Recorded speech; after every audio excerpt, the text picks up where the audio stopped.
Eurwen Richards dwi, yn unedigol o ffermoel Gila, ond symudodd yn heili i Llety-brongi, Llangynwyd. Ac fel Eurwen Llety-brongi, mae'n cael yn adnabod gan rai o hyd. Fferm fynyddig, cadw rhyw dwsan i 15 o gwarthegodro, ac oedd hwnna yn rhywbeth pan o'n i'n blentyn, yn fferm las, wel, weddol o fawr. Yn rhyfedd iawn, merched y teulu sydd yn hoff o ddelio â llaeth, a'r dynion yn had, ym mrawd nawr a'i fab David yw ei brif anifeiliad nhw. A mae'r gwarthegodro wedi hen fynd o Llety-brongi. Dyna lle oedd y dechrau. Doedd dim trydan gyda ni ar y ffarm. Popeth, lampau olew ac nwyllai. Ac amser godro, oedd rhaid oeri'r llaeth trwy ddod i'r chyrn mewn i twbyn o ddŵr o'r, dŵr yn llifo. Ambell i dro, oedd y llaeth yn mynd lawr i'r ffatri laeth yn Llanharan. Ambell i dro yn yr haf, oedd ambell i chyrn yn dod nôl, dechrau mynd off. Peth naturiol, y bacteria naturiol yn dechrau troi. Mam yn defnyddio'r llaeth yna a gwneud caws Caerffili.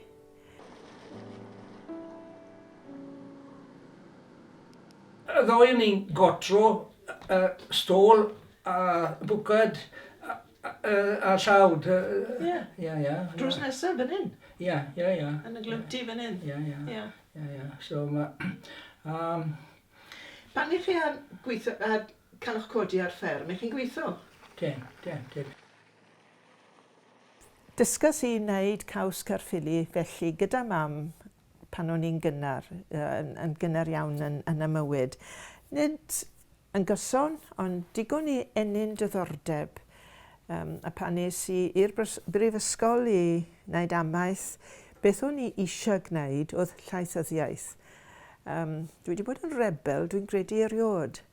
Gwneud pethau fel dwi'n eisiau wneud. A bod bobl Aberystwyth eisiau pwysio fi tyflan i'r brydfa planhigion, landio lan yn myd llaeth dwi wedi, a myd caws yn arbennig.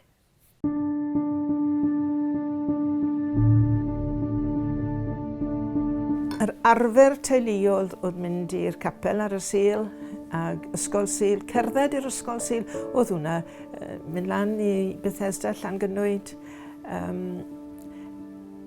Dwi wedi arfer mynd i'r capel, ond un o'r pethau digwyddodd i fi sylweddoli yn wir beth oedd yr Iesu wedi gwneud drosodd. Pan nes i'r coleg, ac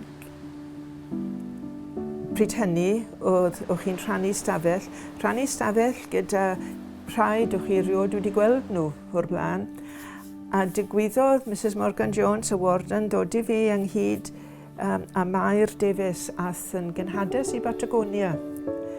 Mair a'i ffydd yn gref, a'n arall Ceinwen Matthews, oedd ei Britannu, Ceinwen Swan, dath yn wraig gweinidog. Dodwyd fi yng nghanol merched oedd wedi cael profiad. A nath hwnna, dylanwadu arno i, a des i pryd hynny sylweddoli beth oedd Cristnogaeth, o'n i wedi cael yngodi ynddo, beth oedd yn meddwl. A fe newidias i, yn siŵr, tyfu mas o hwnna.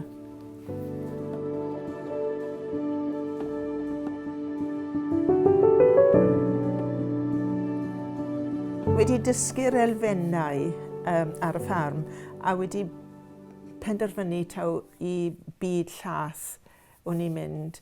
Fe sy'n gweithio rhai blynyddoedd gyda beth o'n pryd hynny Wilts United Dairies. A dyna'r profiad cynta o fynd o gartre. Oedd hwnna swydd cynta yn Buckingham. Fe sy'n gweithio a dod nôl i weithio yn Hendi Gwynardaf, un o'r ffatrïoedd mwyaf yng Nghymru. Ac wrth gwrs erbyn hyn mae wedi mynd a llawer o'r ffatriodd eraill yma yn Ne Cymru. Fe ddath na hysbys am swydd fel is-ddarlithydd yn Aberystwyth. Yn had mewn gwirionedd nath pwysio fi. Geisiais i amdano fe ges i wedyn i symud i Aberystwyth fel darlithydd ac ehangu mhrofiad mewn ysbelfach wrth gymryd drosodd i fod yn warden a iaith carpenter hefyd. Fues i'n is-warden am rhyw 2 flynedd cyn cymryd drosodd carpenter. O'n i'n mwynhau helpu bobl, gofalu am bobl, ac oedd diddordeb gen i mewn cydweithio ar bobl ifanc yma. Mae'r ennyn gofal yn rhan ohono i dwi'n credu. Ydy, mae hwnna'n wir.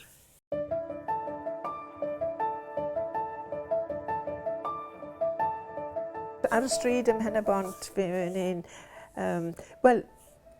gofalu am bobl ifanc. Fi o'n i hefyd fel capel a capeli eraill ym Mhenabont am rhai blynyddoedd.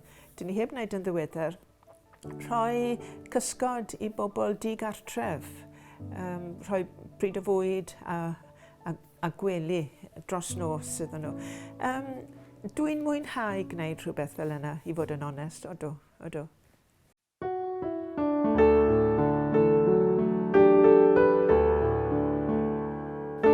Fe geiwyd yr adran yn Aberystwyth a fe ddath swydd yn Marks and Spencer. O'n nhw'n wedi dechrau adran bwyd ac yn ehangu eisiau arbenigwyr ac fi oedd yr arbenigwr cynta iddyn nhw i apwyntio, caws, menyn. Oedd pysgod yn rhan o'r adran hefyd. Dwi'n gwybod dim byd am pysgod. Gwybod rhywbeth am gaws a menyn. Ond oedd eisiau arbenigwr. Dechrau ochr technolegol, prynu ambell i beth hefyd, teithio, nid dim ond Prydain y cyfandir. Oedd yn brofiad arbennig ar cyfan y 1000 llath mewn gwirionedd.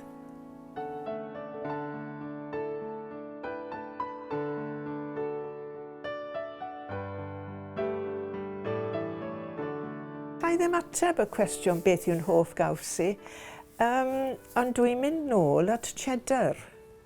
Mae'n dibynnu beth dwi eisiau ar y pryd. Dwi wedi dod ar draws caws arbennig. Cofiwch, os dim byd gwell na cosen da Caerffili.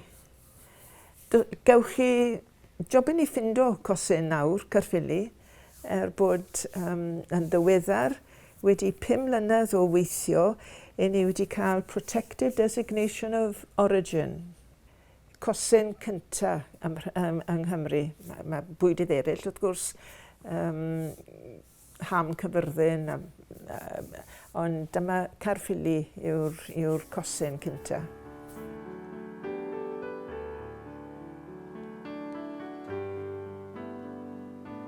Mae Duw yn bendant dwi wedi cael arweiniad.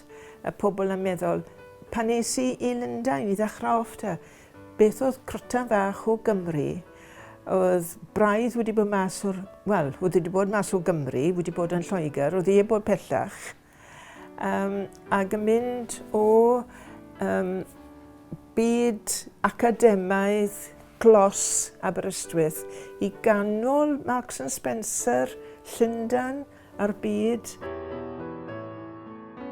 Does dim byd drwg yn beth ych chi'n gwneud os ych chi'n gwneud yn dda a gwneud y gorau ohono fe. A dyna fel dwi wedi ceisio gwneud y gorau. Nid bod y gweddill ddim, ond y gorau. A beth sydd yn dwy'n pleser gyda daioni a gobaith hefyd.